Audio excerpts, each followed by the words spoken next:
আর যারা এখনো করেননি, বিবাহ করেননি, তারা সিদ্ধান্ত নেন আমরা রসুলের একটা আদর্শ মানে বিবাহ করতে চাই। এই যুবক ভাইরা রাজি আছেন?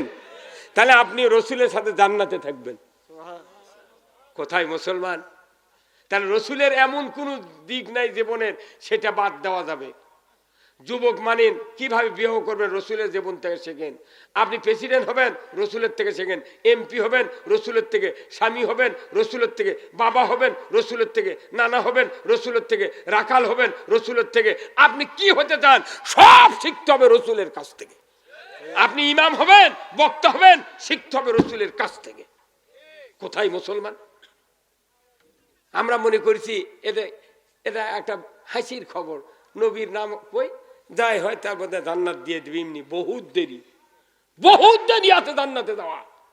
যে মানুষটার দিনের দাওয়াত দিতে গিয়া মুখের দাঁত শহীদ হয়ে গেল, হেলমেটের কড়া ভাঙ্গা মাথার ঢুকলো, সেই মানুষটাকে বাড়ির থেকে তাড়ে দিল, রাতের অন্ধকারে মদিনায় চলে যাচ্ছে। হ্যাঁ, বারবার ফিরে চায়।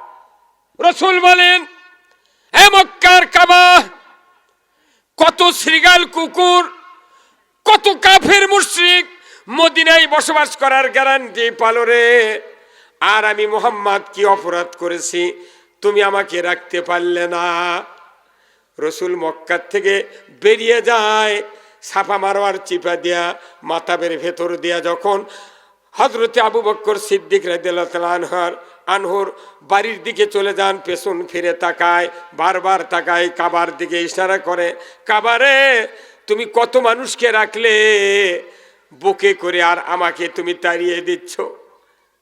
যায় নবী মক্কা ছেড়ে যায়, যায় নবী মক্কা ছেড়ে যায়, যায় নবী মক্কা ছেড়ে, নবী ফিরে ফিরে যায়, যায় নবী মক্কা ছেড়ে যায়। আল্লাহ রসুল বারবার ফিরে যায়। আল্লাহর সহ্য হলো না, ওই সময় ওহী নাজিল করে দিয়ে জিবরাইলকে বলে দিল, এ জিবরাইল তুমি না রসুলকে ডেকে বাড়ির থেকে বের করার ব্যবস্থা করে দিলে, আজকে আমার হাবিব মক্কার কাবা ছেড়ে যেতে যাচ্ছে না, বারবার উকি মারে দেখতেছে।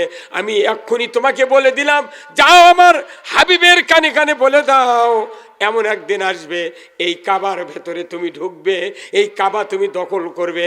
সেদিন বেশি দূরে নয় যেদিন কাবার চাবি আলা তোমার হাতে চাবিটা উঠায়া দেবে। অষ্টম হিজরিতে 10,000 সাহাবী নিয়ে আল্লাহর নবী মক্কার দিকে যাত্রা শুরু করে দিলেন।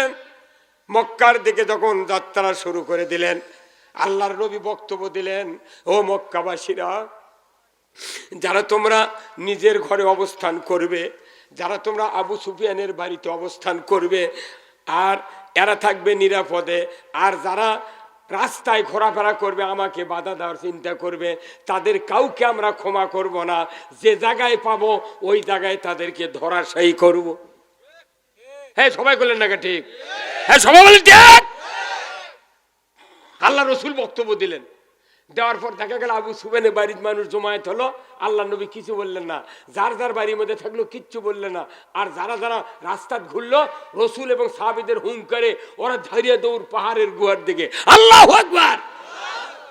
আল্লাহ নবী মক্কাতে ঢুকলেন, ঢোকার পর দেখি একজন বিধবা মহিলা কিছু টোপলা টাপলি নিয়া রাস্তার দিকে যাচ্ছে, কিন্তু টোপলা আলোক করতে পারে না, যদি আলোক করে কাঁধে তুলতে পারে না, আলোক করতে পারে না, হাঁটতে পারে না।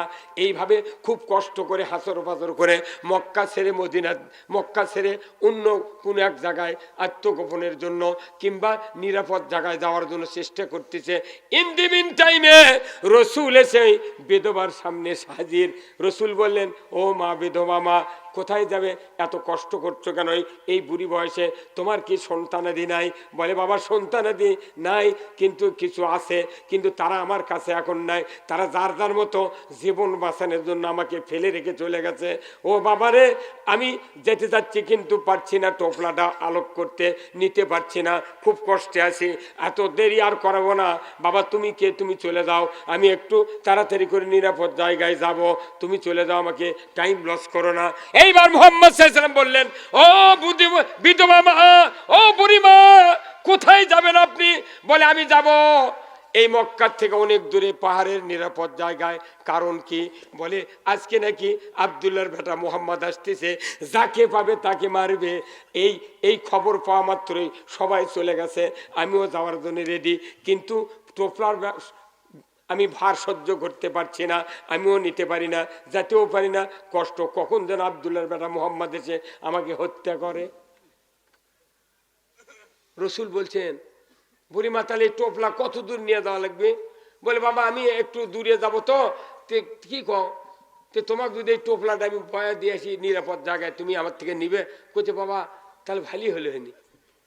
তখন রসুল ওই টোপলা ঘাড়ত লিয়া ওই বুড়ি গিয়ে চলে যাচ্ছে। আপনি হলে যাবেন? একটা মেম্বার যদি কয়, একটা ভোটার যে আপনার ভোট দিয়ে মেম্বার বানাচ্ছি, আমি হাটও যাচ্ছি ভাই, এরা ব্যস্ত, এই হাটটা আমার বাড়ি দিয়ে দিবেন, উনি কবি তোর এই ব্যাগ বওয়ার জন্য মেম্বার হতে নাকি? এই কতক্ষণ টাকা?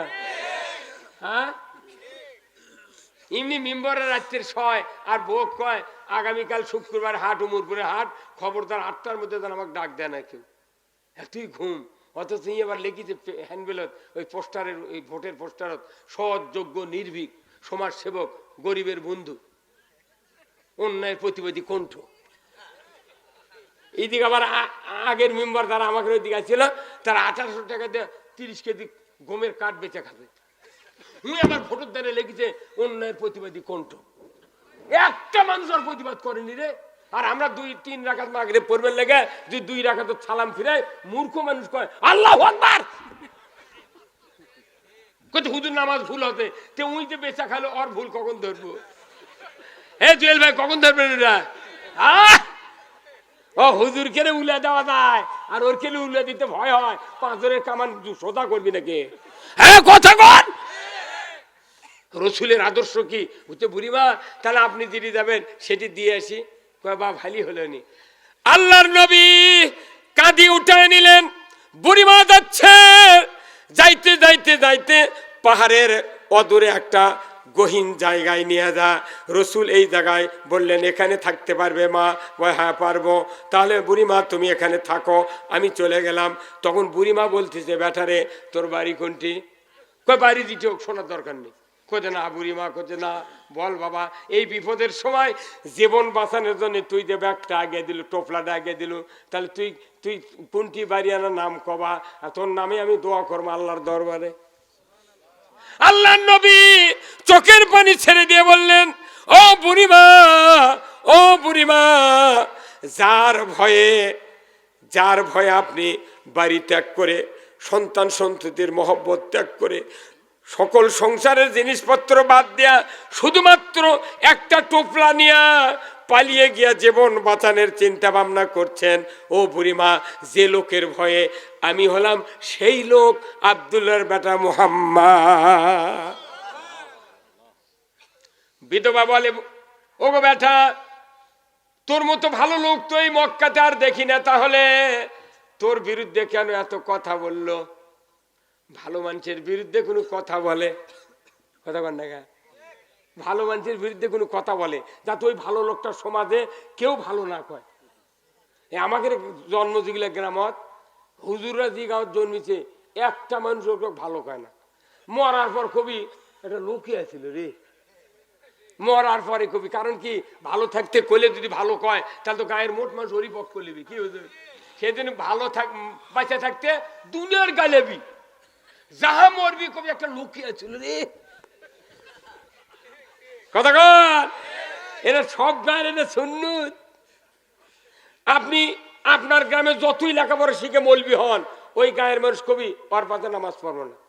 আর ওই গাঁওতে আবার ইমামতি করবে আসে এমন মানুষ যার বউ বাজারত মাথা লিয়ে ডালিয়ে ঘুরছে। কতক্ষণ ওটি মাথাত করে ডালিয়ে বাজারত দোকানদারি করছে, ওই মানুষ এসে ঘুমঘুর দিয়ে আপনার এটি ইমামতি করছে। ওরই পাশে নামাজ পড়বি, তা গায়ের একটা মোত্তাকি ফরেজগার লোক আলিম, ওর বউ জীবনে কেউ দেখতে পারবে না, তার পাশে নামাজ না পড়ে কবি ওর পাশে নামাজ পড়বো না, ওর এই দোষ সেই দোষ, ওর পাম থাকে না, ওর দাড়ি থাকে না, লুঙ্গি অত ভালো লাইকা কে তে কোনটা আবার ব্যাঠিক কোন? আল্লাহ নবী বললেন, ও বুড়িমা, যার ভয়ে আপনি পালিয়ে চলে আসতে লাগছিলেন আমি সেই মোহাম্মদ। ও বুড়িমা, বুড়িমা বলে বেটারে তুই আগে আয়। বলে কি কন? বলে বেটারে আর আর আমি বুঝতে পেরেছি মানুষ তোর বিরুদ্ধে এত কুৎসা রটনা করলো শুধু মানুষকে তোর থেকে দূরে রাখার জন্যে।